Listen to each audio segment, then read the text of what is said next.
Patrons, ito nga pala ang USDA Ribeye at kasama ko si Miguel, ang manager ng Escobar's Malate.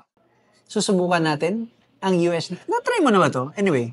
Actually, hindi pa. Pero gusto kong try ito, sir. Mukhang masarap to. Medium rare, no? Yes. Ay, tirahin ko na. Oo. Kumusta? Sarap.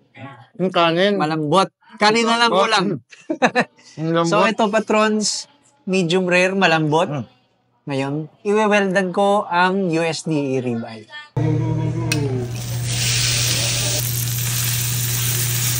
So, ito na, Miguel. Yan na. Para ang ating well-done steak. Isang subukan na to. So, kumusta? Sarap.